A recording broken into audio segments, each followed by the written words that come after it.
Okay, we're back. We're live. We're at ThinkTech here on the ThinkTech network, broadcasting on a given Wednesday. We're going to call this Asia in Review because it has all the things in the world to do with Asia.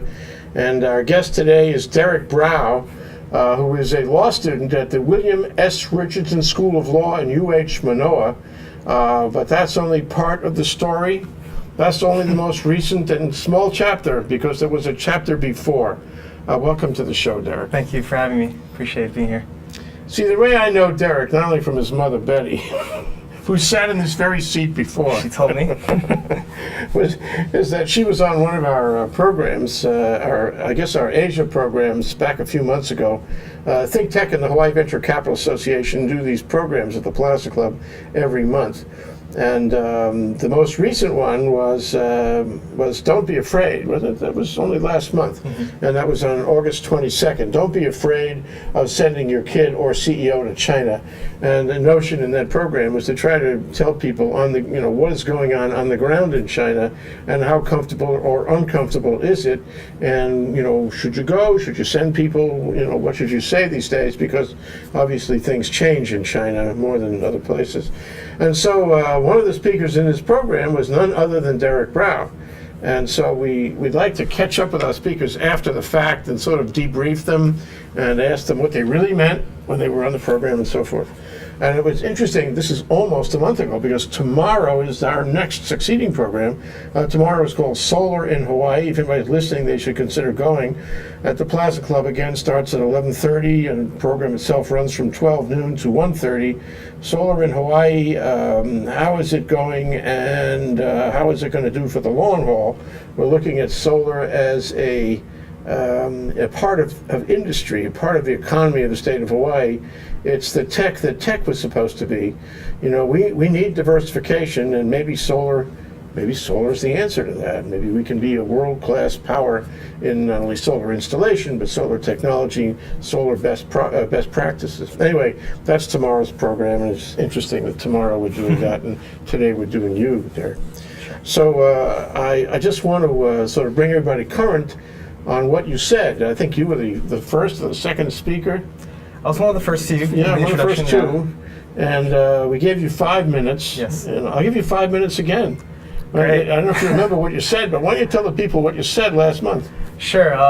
Well, basically, for the past 2 years, I've been living in Beijing, China, and going to law school there. I was doing what they call a master's or LLM degree in Chinese civil and commercial law. And I was attending a university in Beijing called Renmin University. Now, the program that I was in was mainly for foreign students. This was one of the first times that Renmin University actually translated all their legal course books and case books for foreign students to come learn. But we were learning a lot of the same things that the master's students, the Chinese students, were learning in the same program. So they taught us the ins and outs of Chinese civil and commercial law, whether it be business law, contracts, very similar to the United States, actually, civil procedure, environmental law, and I took courses for 2 years and got involved in a whole bunch of other things too that were related to my program, but it was definitely a great experience. While attending the law school, the program also gave us the opportunity to intern for law firms or companies while we were there to gain experience on that aspect as well. And another requirement was to do research and write our own dissertation and then defend the thesis at the very end of the program, which was kind of a high-pressure time. All of us were pretty nervous, I remember that day, because that was coming to the end of the program. But during the 2 years, I got to experience a lot in Beijing and just China in general. And that day that we all spoke saying, don't be afraid to send your kids to China, I was very encouraging to a lot of young people in Hawaii and a lot of parents to send their kids there, because although there's a lot of risks involved and there's a lot of frustrations that you might meet along the way, the reward is well worth it. I mean, I definitely can't picture myself not experiencing those 2 years now that I'm back. So I'm definitely grateful for the opportunity and happy to be home, but definitely planning on returning to China in the future as well. So yeah, one of the reasons I wanted to talk to you about this was because I feel that when I was your age, I was looking the draft right in the eye. And ultimately, they sent me a letter to report for a physical, which made me want to go into the service and fight fire with fire, sort of backdraft it. So that's an interesting play on words. So I went into the Coast Guard, all that. But in those days, national service was a part of every person's, every boy's young life. I don't think women were drafted in those days, but it was part of your life. You had to do that, and you know what? It wasn't that bad in terms of bonding you up with the country. You got to understand what the military was like. You got to understand what the federal government was like, because it really lives in the lap of the military, or vice versa. The military lives in the lap of the federal government. And you got to feel a relationship. You created a relationship, or it created a relationship, good or bad, between you and the federal government, the country. And you carried that for the rest of your life, that you had put in that service. So some people actually want to bring the draft back, or at least bring back the idea of federal service, whether it's, I'm going around a long way here, but I'm going to get to the point. Like the WPA, the PWA, during the Roosevelt years and all that, the CCC, the Conservation Corps, all these agencies that he created in the Depression, so that people could put in federal service and there'd be a benefit of it. Okay, so now what is a proper path for a kid out of college these days, especially a kid out of college in Hawaii? Does one, immediately go out and look for a job, try to find something on Bishop Street, and plan a sort of cradle to grave kind of career, a one chapter life, if you will? Right. Or does one, do something else too? And if one does something else, is Hawaii still in the picture, or you kind of give it up in favor of the thing you chose? And I've been. People ask me, what should I tell my kid to do? I always answer the same way: send your kid to China. That's one of the reasons we did this program, right? Send your kid to China. Right. It's not federal service, but it's a break from the linear approach that you might otherwise take. You're getting away. You're enhancing your own experience in the world. You're learning stuff you would not learn. You're becoming a Renaissance person, and then you can come back and bring all that value with you. And I think whether you thought about it in those terms or not, that's what you did. And I would, that's why I wanted to talk to you, because I want every kid should have this opportunity. If he wants to serve the federal government, that's one thing. Peace Corps, go with the Mormon Church somewhere, whatever it is. Right. Go overseas and get a smattering of globalism, and then come back and do your part for Hawaii. I absolutely agree with that. That's a very good attitude to have as well, coming out of college. But back to your question of what a college graduate does in Hawaii right after graduating, I feel like that answer's changed over the years. It's getting a lot more difficult to find a job in Hawaii. I know a lot of students are either trying to go back to grad school, get a job on the mainland because they can't find one here, or move to Asia for school or for work. I would say, in regards to going to China, there's more than one path. There's a lot of different opportunities. I would even recommend to 17, 18, 19-year-olds that are just starting in college to consider studying abroad for a semester, or possibly doing their getting their undergraduate degree in China. I know a few foreigners that did that, actually. So they went at a much younger age than I did. I just went there for a master's after already experiencing undergraduate years here in the US. But there's also other opportunities. Even if you're already accomplished, you've gotten your undergraduate degree and law degree, and you're just working here, and you think to yourself, boy, I really wish I knew Chinese, I would highly recommend moving to China and learning the language there. One of my classmates in my law school program in Beijing, he passed the bar in probably 3 different states. He had a job here, and he's in Beijing right now just going to the language school because he loves the culture and society there so much. It's a very exciting time. American boy. He's an American boy from Pennsylvania. His name's Kurt Polito. I don't know if he's watching this, but hi, Kurt, if you're out there. And he's studying Chinese in Beijing because he is looking at China in the long-term way of thinking. He's hopefully going to start his own law firm or business of some sort there, or consult for firms there. He definitely loves being there, and it's never too late. There's more than one opportunity, and there's so many different ways that you can get your foot in the door, so to speak, over there. So. Well, I mean, I have many questions for you. We could take a lot longer than a regular hour show here, I'll tell you the truth. Probably. So he stayed. Yes, he stayed. He was your classmate and he stayed. Yes. Why didn't you stay? Well, I really wanted to come back and get a U.S. law degree. I did consider while I was there whether or not it would be best for me to stay, and a lot of people were kind of putting ideas in my head about you should do this, do that.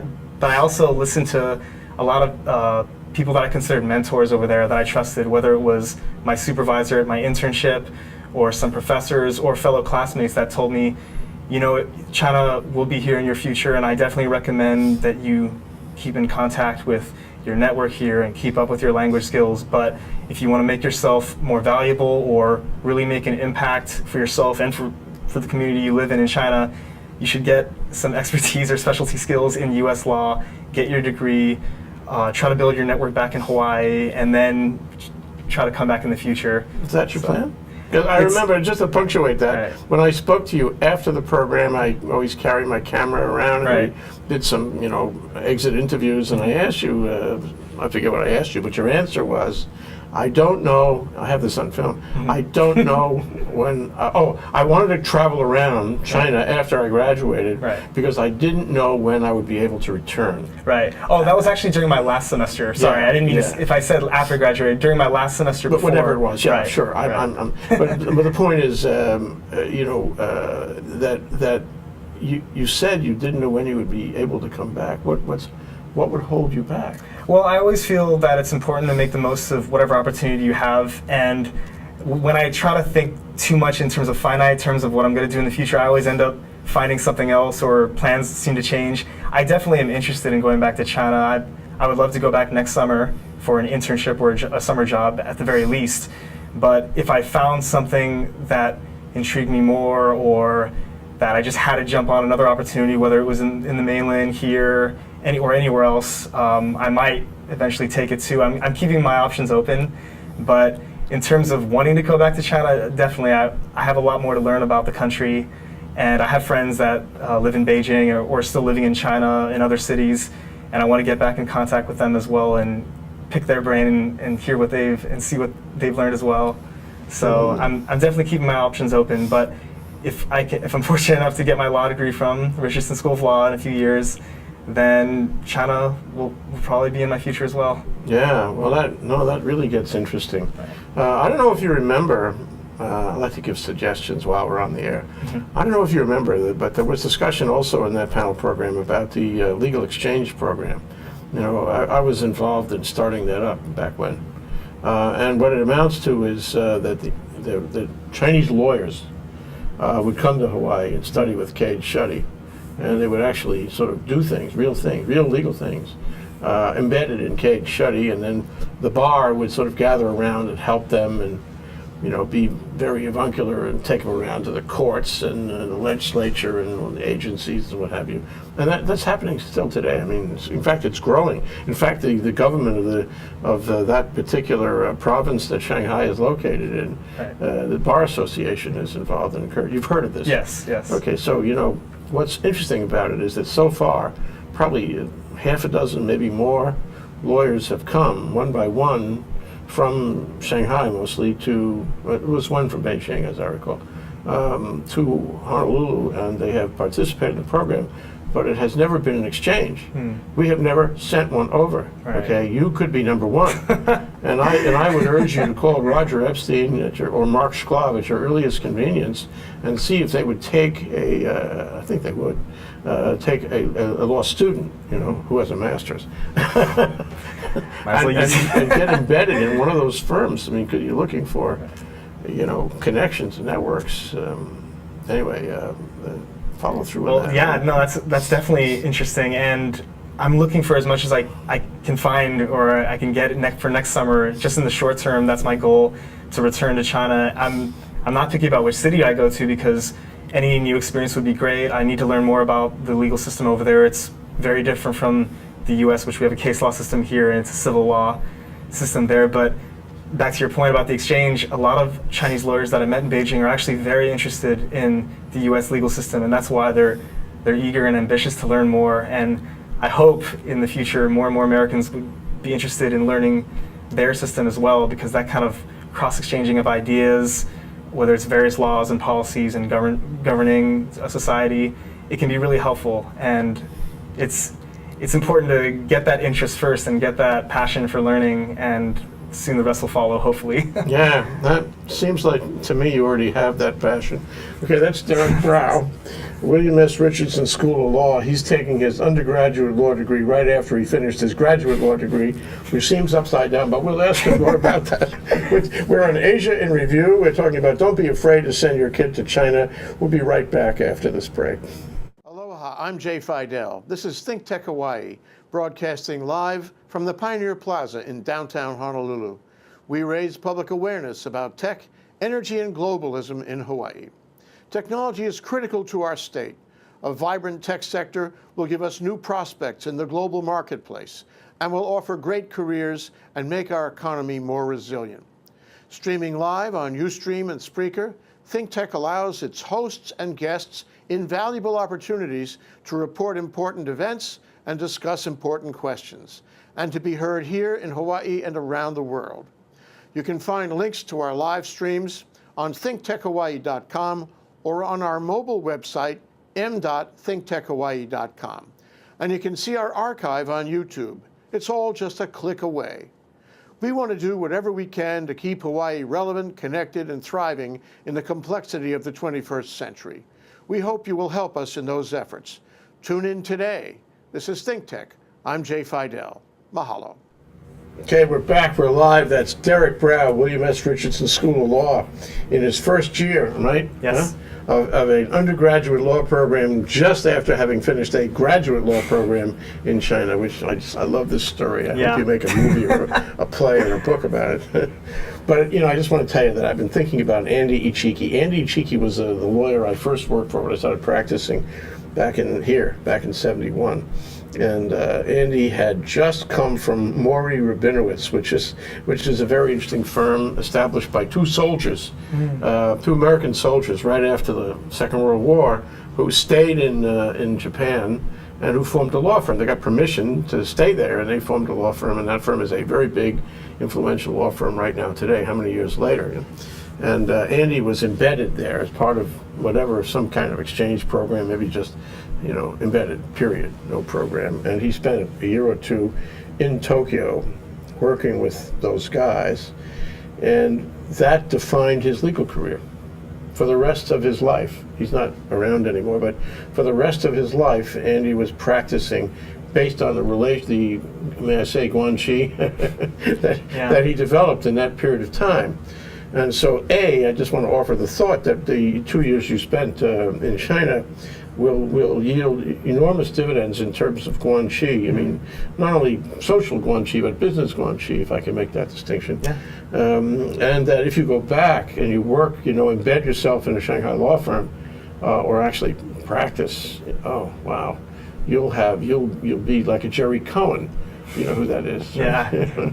Jerry Cohen is a American lawyer who he's clerked for William O. Douglas on the Supreme Court, and stood up one day and said, "I got to go to China." This was long before Westlake and Nixon and opening China. And he became friendly with Zhou Enlai, and who was a second only to Mao.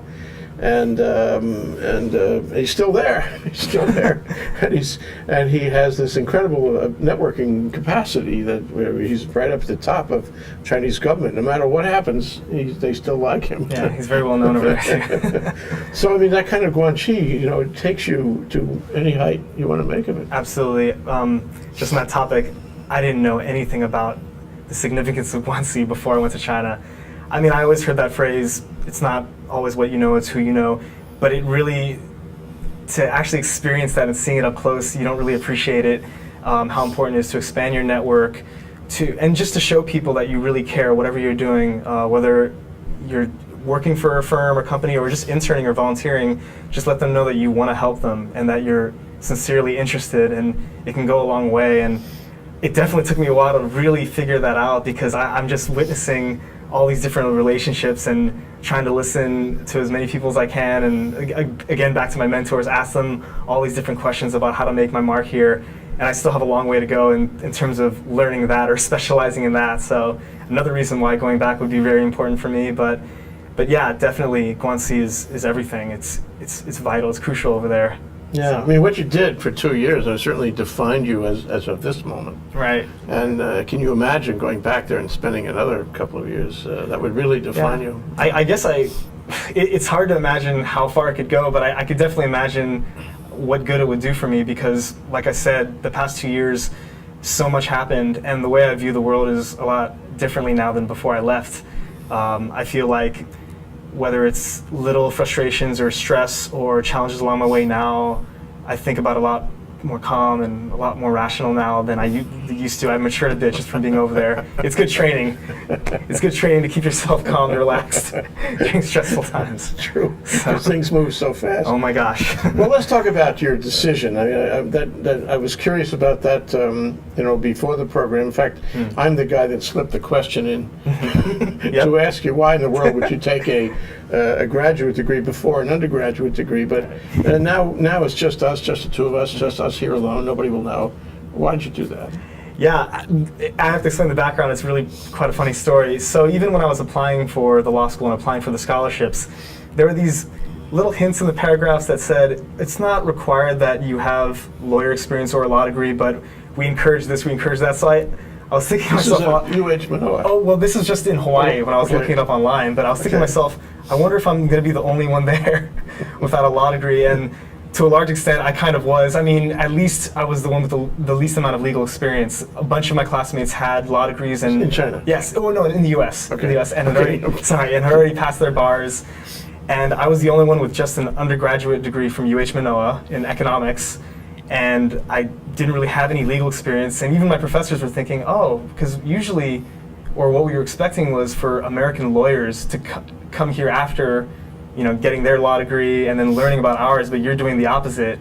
And as I explained at the other talk, I still felt like that was the best decision because I went there for two reasons. One was to build on my Chinese language skills. I grew up in Hong Kong, but after leaving Hong Kong at a young age, I lost a lot of my language skills, unfortunately. It's kind of one of those things where if you don't use it all the time, you're going to forget it just as fast or even faster. But they don't speak Mandarin in Hong Kong. Oh, but my school did teach me Mandarin. I was okay, just all right, a lazy okay. young kid and lost it all and forgot it all. My mistake. But going back to mainland China this time, you're throwing yourself into the fire. You have to speak it every day just to get through little things like going to the bank, going to the hospital, talking to landlords or people in your dorm building, and fixing problems. You need to build up your skills very, very quickly. So did it come back to you? Yeah, it came back to me pretty quickly, and then just from making a lot of friends and speaking with my classmates a lot, getting involved in different organizations,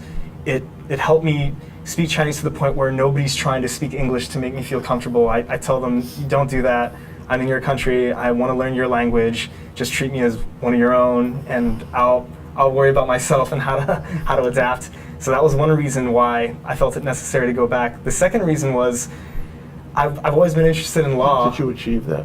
Are you conversational now? I'm pretty conversational, but I'm not fluent. My definition of fluent is, because I have a friend in Beijing right now, we were talking about this, would I be able to sit with a lawyer or with a business person and form a contract? No, I can't do that in Chinese yet. I still have a long way to go for that, so I'm by no means done. I definitely have a long way to go and want to improve some more.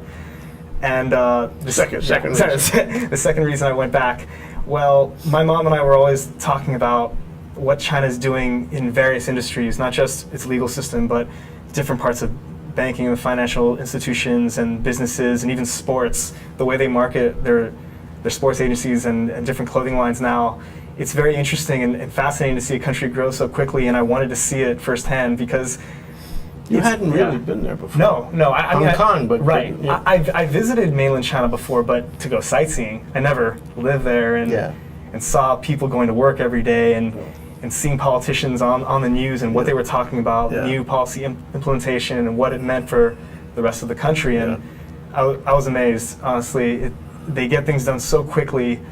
And it's not just one industry, like I said, it's everything, whether it's infrastructure, banking, business.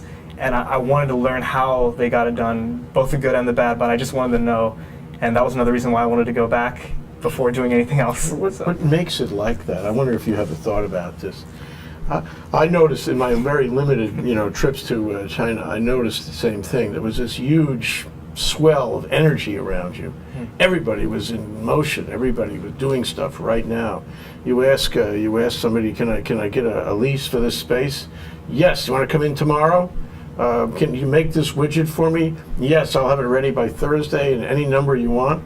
I mean, people, I don't know if it was true, but that's what they would say. And I believe that they made instant decisions and acted instantly. What is that about?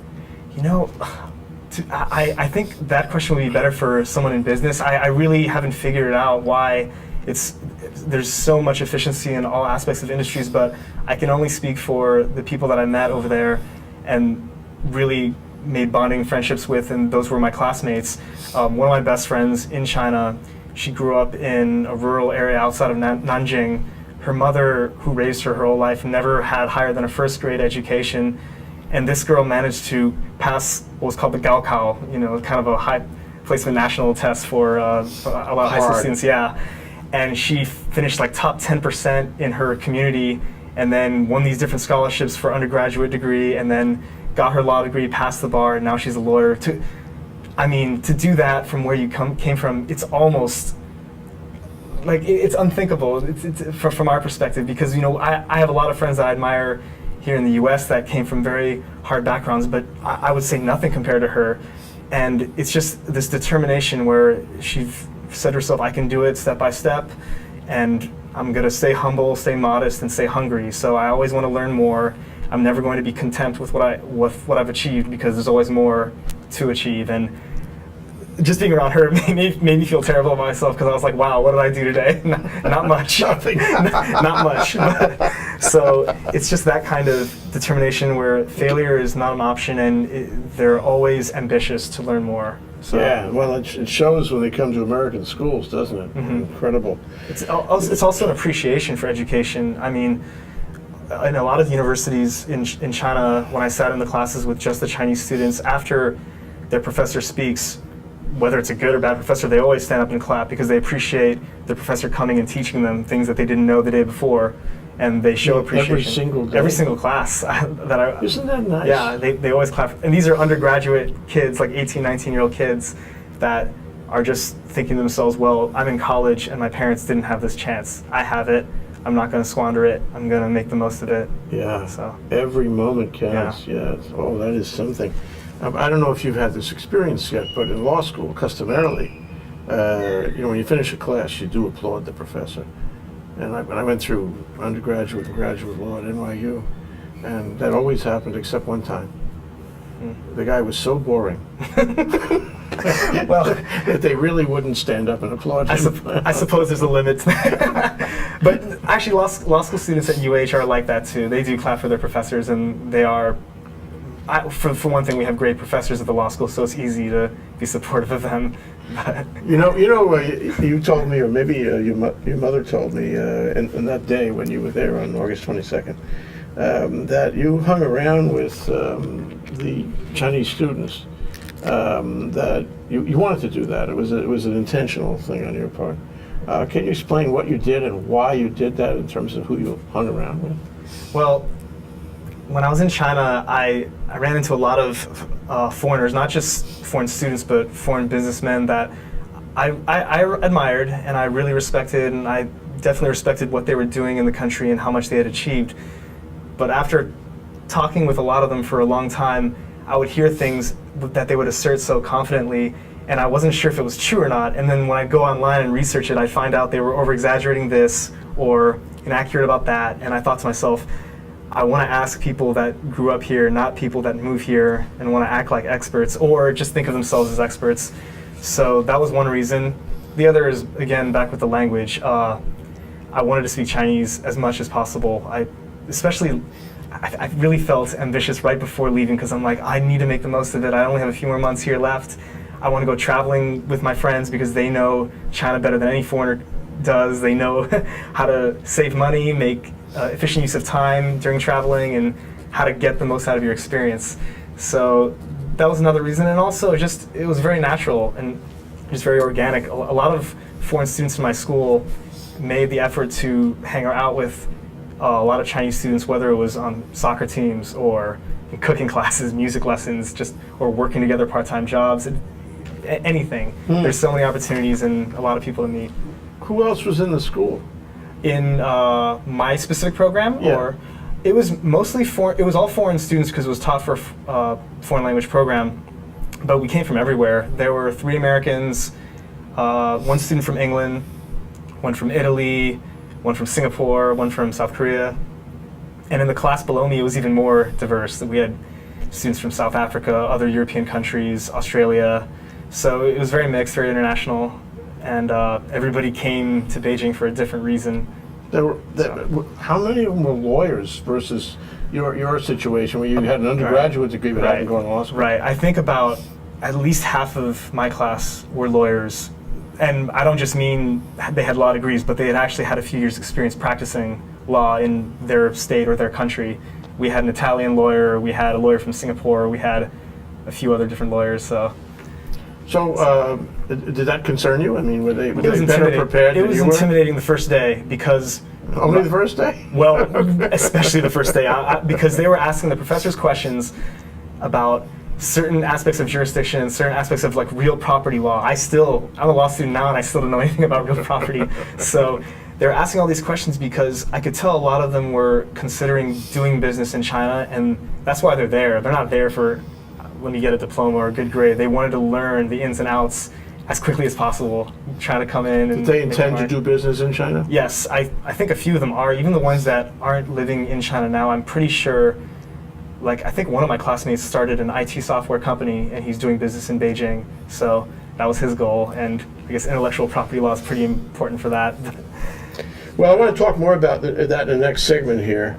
I want to talk about the globalism, if you will, of education and legal education and business education that you saw, that you experienced, and that you will. Derek Brow, William S. Richardson School of Law. He's finally going to law school. We're here on Asia in Review, and we're continuing a program we did at the Plaza Club on August 22nd. We called it then, and we're still calling it now. Don't be afraid of sending your kid or CEO to China. We'll be right back.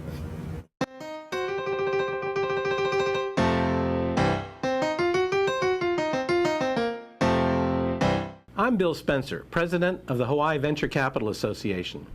We do monthly luncheon programs with ThinkTech about things that matter to Hawaii entrepreneurs, investors, and business service providers. So join us on the 4th Thursday of every month at the Plaza Club. For information about upcoming events or to join our mailing list, visit hvca.org. See you there.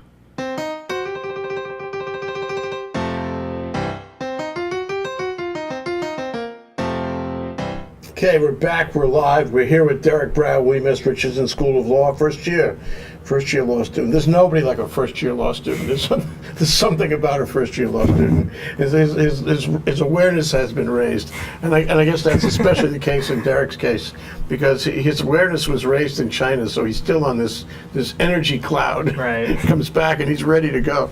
But I did want to, before we get to the energy cloud, I wanted to talk about that, but I want to talk about this whole notion of sort of global legal education, global business education. I mean, in Hawaii, we don't see it enough, and maybe we should sort of look and take a snapshot of what's going on. I mean, it strikes me that, in our exchange program that I mentioned to you, the lawyers that come here have been to, and the LLM program at the university at William S. Richardson, have been all over the place. They have taken master's degrees, long as your arm, everywhere in the world. In Europe, in all over the U.S., Canada, and that's their way, as it was yours, I think, of getting familiar with and those Europeans you mentioned, of getting familiar with what's going on, becoming a global citizen, so that you could do business anywhere. Tell me, what was your observation about that? My observation about the global education aspect was that, especially with my program, a lot of the students knew that how important the Chinese economy was. It doesn't matter, you can pick any industry. All the foreigners now, I feel like there's this wave that started where all these foreign experts in whatever industry they're in back in their country are coming to China to expand their business there. And the classmates in my program were very ambitious. They had a goal. They all came from for different reasons, but they all had a long-term goal in mind, and they wanted to pick the brains of my professors as much as possible and learn what they could about the legal system. And in some ways, I did too. Probably my favorite class during my 2 years there was Chinese environmental law. And it's because I wanted to understand more about both environmental protection law and in terms of the business aspect of green energy, solar, wind panel power, and bioethanol, all the above.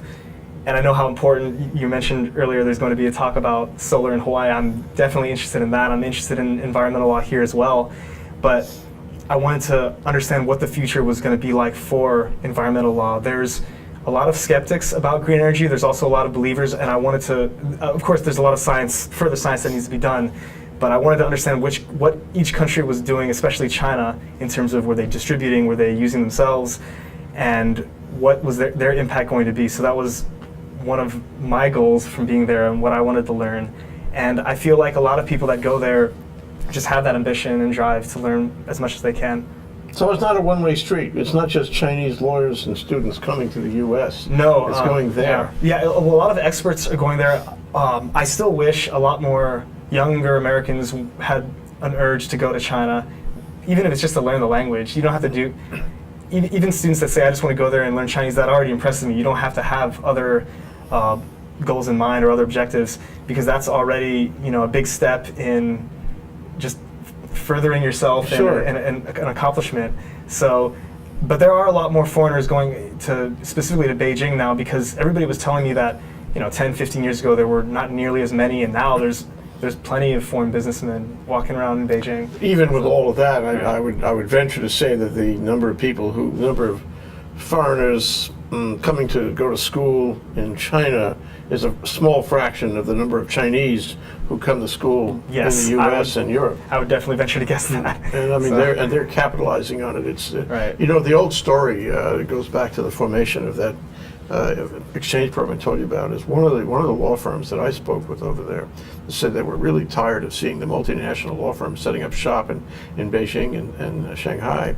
And what would happen is the multinationals would come in there. They're not practice Chinese law, courtroom Chinese law. They weren't fully licensed, but they would hire the Chinese firms to do that. And so they would get some astronomical rate per hour, and they would pay the Chinese law firm some fraction of that, right. And they would keep the spread on a deal. Okay, and the Chinese guys said, we know what you're doing. So what the Chinese guys did, and in fact this fellow who helped in the creation of the exchange program, what they did was they went all over the world to bond up, to do networking, to make themselves credible to businesses in the U.S. and Europe, and then they would have direct relations with those clientele, cutting out the middleman. And that's exactly what's happened. Yeah, that is a very interesting trend that's going on. I definitely feel like a lot of, whether it's young students or lawyers that are already established from China, are first of all interested in how the U.S. does things, and also, again, getting their foot in the door. Most of the younger students that I met, the undergraduate students from my university in Beijing, they came to America and said, I never want to go back. I'm having so much fun. I know a girl that went to University of Michigan, so she's never experienced anything, that kind of atmosphere of football games and nicer dorms and just a much more comfortable atmosphere. I think that if she does go back to China, she'll go back kind of the way I feel, just grateful for the experience, because when you see two aspects, two different worlds across the globe from each other, and really see that kind of perspective, it changes you. I know.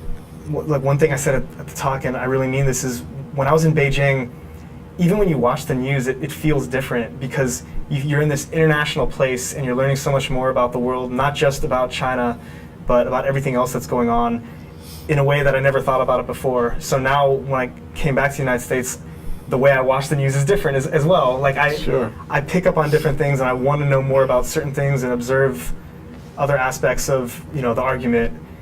And I'm hoping I can use these schools in law school to accomplish more things and to better myself. But at the very least, I'm grateful for that experience. So you think it helps you now in William S. Richardson School of Law? I think overcoming challenges in Beijing helps me in William S. Richardson School of Law. On the other hand, I was also having a lot of fun in my free time in Beijing. I was having a blast traveling around. I can't really do that anymore. Unfortunately, I have to buckle down like all my other classmates. But definitely, I've matured a lot from being in China, and I hope it will help me in accomplishing what I want to accomplish here. Okay, we're going to take one last break. When we come back from this break, I'm going to tell you about Will Moss, an image thief. It doesn't make sense yet, but it will. This is Jay Fidell on ThinkTech Talks, Asia in Review with Derek Brow of the William S. Richardson School of Law.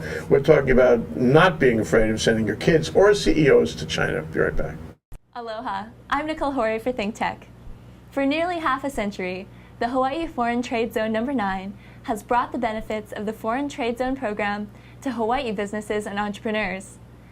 DBET, the Department of Business, Economic Development, and Tourism, operates Hawaii's Foreign Trade Zone program to encourage international business and economic development. The Foreign Trade Zone's mission is to increase the amount of international trading activity in Hawaii, thereby providing employment opportunities for the residents of our island state. For more information, see ftz9.org. I'm Nicole Hori. Mahalo. Okay, we're back, we're live, we're here, we're ThinkTech doing Asia in Review with Derek Brow, William S. Richardson School of Law, who spent 2 years, count them two, in China, in Shanghai. In Beijing. Beijing, sorry. It's fine. Which one you like better, I'll have to ask. The past couple of years and learned stuff that he will never forget. One of the things I wanted to, and he told us before the break that he went around with his buds in the last few months of this graduate program he took in Beijing to see China and to let them take him. Right. And these were not in the law school, but these were in the university you were in. Right. And they were Chinese. Right. Yeah. So I just want to tell you about Will Moss. Will Moss, who came to one of our programs a couple of years ago here in this building, in the Plaza Club, same kind of thing, one of our Asia programs. And he works for a big PR firm out of Seattle in their office in Beijing. And he loves China. And he has a Chinese wife. And every weekend, he and the wife and the little baby they have and his friends, they go to the far corners of China. And they take cameras with them. They take pictures of everything. And they're so adventurous in every little town and village. And nothing stops them. And the government doesn't limit them at all. And they come back and they put it on Image Thief. So take a look at Image Thief, imagethief.com. It's his blog, and you will see his incredible travels all the time, everywhere in China. So I had that was my reference when you told me that you spent the last few months running around with your friends in all the corners. Yeah. Where did you go? A bunch of different provinces. I went to Shandong province. There's a town there called Qingdao, which is a beautiful place. I definitely would like to go back in the future. And I went to a city called Xi'an, which is in Shaanxi province. The terracotta soldiers. Yeah. I went to Guilin in the far south, and that was my favorite place in China, just because of the scenery and the beautiful environment there. For any student or any kid in Hawaii that loves to go hiking and loves just the water and loves natural, beautiful environment. If you're afraid of going to China because you think it'll be a concrete jungle, I would recommend going to Guilin, because at least it feels like home in that sense. This really tranquil, peaceful place. So that was my favorite place. But every province I went to was different from Beijing. Actually, back to that joke you made about which do you like better, Beijing, Shanghai. I don't really have a favorite place, but what I do try to do as much as possible is travel around so that I see different provinces and different societies, because if you live in Beijing and then go on the train and ride for 12 hours west, it looks completely different. I mean, the topography, the infrastructure, and then when you finally get to the destination, the dialect of the people is completely different. You may not be able to understand them even if you're fluent in Chinese. But they try, right? And they try. They're friendly, right? Yes. Yeah. People in China, especially in the hinterland, are very friendly. Right. And if you're a food lover, a cuisine lover, traveling around China, it'll be your dream come true, because you'll get to try all these different dishes and these different drinks that are very unique to the culture and that whatever society and city that you're in. So I definitely took a lot of photos and tried to experience what I could. I was fortunate enough to have some free time before graduating, so I took advantage of that. But, No, I wish I was there with you. That's really the payoff at the end when you can run around like that. That was great. So I always allow a few minutes to talk about the challenges and the downside, the dark side, and we were trying to explore that in the program on August 22nd, trying to find out how serious the problems were and whether they were really showstops or no problem. Were there any problems that you could identify, and what did they mean to you? When you say problems, do you refer to things that people complain about usually in China? Yeah. Well, we have to start with pollution. I was in Beijing. The past year was one of the most polluted years in the city's recorded history in terms of the carbon concentration levels in the atmosphere. I was wearing a mask. We were talking about Russell wearing his gas mask. Same mask. Russell, we asked him for a photograph, and he gave us a photograph of himself wearing a gas mask. Yeah. And it was serious. He takes the gas mask with him on the way to work. Yes, I do too. Really? I bought mine from Amazon, and I wore it almost every day during the time that it was bad. It started to clear up when summer came around, so it wasn't too bad. What around about that inside time. the buildings? Oh, you don't have to worry air as much. I mean, it'll always be there in the atmosphere, but what's the most dangerous was just when you're walking on the street to work and instances like that. So the pollution was a problem for me because I consider myself to be a person who tries to stay healthy and care about my health, and there's not much you can do when it's all around you. Back to traveling though, the other cities that I went to, even though there was some smog there as well, it was very apparent that it was much better than Beijing. It's funny, I went to a city called Hangzhou, which is in Zhejiang province, great seafood, That's great south air. of Shanghai. South of Shanghai. It's in the eastern part, and there's a big lake there that all the tourists go to. And Is that Westlake? yes, That's seafood, where Nixon seafood. cut the deal. Yep. That's where he opened China. Fabulous place. Yeah, Nixon went there, and he went to Guilin as well, by the way, and he loved it there as well. Yeah. And in Hangzhou, I rode the bus one time, and I was just talking to a bunch of locals because they heard me speak Chinese, and they were asking where I was from, and I told them I was living in Beijing, and they were like, "Oh, how could you live there? It's so polluted and so crowded." Which goes to my second point. Beijing is also a fast-paced, very populated city. So if you're used to just a slow-paced atmosphere, it can be overwhelming at times. But all these things that I was frustrated about or just once in a while depressed about, I managed to just remember what I was doing there and why it was important for me to be there. And I mean, did it get frustrating and stressful at times? Yes, but did it at all deter me from what I was doing? No. I still would like to tell all the kids, all the students, and anybody who's... Tell them, that's your camera right over All right, great. There's going to be challenges and obstacles in China, but if your long-term goal is to really either embrace the culture, learn the language, or just eventually make your mark in China, I say go for it, because whatever obstacles you'll face, the reward at the end is well worth it. You won't regret your experience, because I know a lot of people, a lot of foreigners that I met over there that complain way more than me, that at the end of their trip they said, "Oh, I'm going to miss it here," or "I can't imagine not having this." So, You get connected to it. You can't give it up. You get connected to it, and you always have this like little bit of a void. I know I feel it where I'm like, "Oh, I should have done this or that, or I should have learned more," and it's going to be different in a few years. But that makes it that much more exciting. So if I ever get a chance to go back, I'll do that. That's what you said to me when I spoke to you after the program. I don't know when I'm going to get back, and I'm missing the action, right? Yeah, I mean, that's why I email a few friends, foreign friends actually, that are living there, just back and forth, just ask them what's going on with this, what's your days like now, because I'm curious, and if I do get a chance to go back in the near future, I want to already have an idea of what's been going on in terms of the transitions, whether it's the government or just the private business or anything, infrastructure, because if you have an idea, it makes it a lot easier to adapt, because then you'll know what to expect when you get there.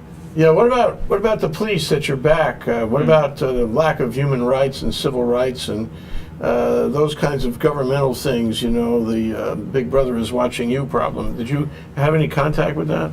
I mean, with friends back here, when we talk about it, we always make these little jokes about how, it's like this kind of NSA times 100. But no, I never personally had a problem with it, nor did I ever feel paranoid about it. But in terms of, the violation of human rights, if you're an expert in that that subject, it's it's completely understandable to have a problem with it. And again, I would say if you have a problem with it, go over there and find out for yourself firsthand instead of hearing it on the news here, because again, there's been many instances where we report something. Yeah, it gets twisted. Yeah. But yeah, so I say to all human rights lawyers, if you want to make an impact, go there first. And if you still feel the same way, try to make your mark there. Okay, so you gave us some advice to young people who might go, but the one thing that always strikes me is that when you give this advice, when people give this advice, not just you, is they seem to be talking to single people. But what about young couples? What about a couple that they have to uproot themselves from whatever their situation was? Would you recommend that to them too? What do you say to them? Absolutely, I still do. I mean, you have to look at your present situation. Let's say if you have kids as well and you're worried about what schools they go to, there's additional preparation that needs to be done. But that being said, I have met couples with, I did meet a couple with a kid that moved to Beijing and they're doing just fine. The child's actually growing up bilingual. The mother's British, the dad's American, and so she's this little Caucasian girl that's speaking Chinese at age 5 with all her Chinese friends, and she's loving it. They don't know if they're going to be there for the long term. They're working for a nonprofit organization there, and that's what brought them to Beijing. But I definitely think there's a chance for everybody. It's just a matter of understanding your situation, and also, I think Brenda Foster mentioned it really well. China is not for everybody if your mindset is not in the right place. So I definitely think you should think about why you want to go there and keep that in mind before you get there, so you can prepare and make sure you adapt. Get the ball rolling right away. But if you care about the future of the world, if you care about these enormous forces in the 21st century, if you want to be excited, you got to go to China. You can't not go to China. Right. Derek, it's really been great sitting next to you. I can feel the energy popping off you. Yeah, it's a pleasure. I love talking about China. It's a lot of fun for me, and that's the last part that I want to say is, especially for young people, it's fun. I mean, you'll have fun over there. Yeah. So it's all about the people. Thank you, Derek Brown, William S. Richardson School of Law, taking his undergraduate after his graduate law degree. Here on Asia in Review, our title is "Don't Be Afraid to Send Your Kids or CEOs to China." Thank you so much, Derek. Thank you for having me. Great discussion. Thank you. Take care. Aloha. Aloha.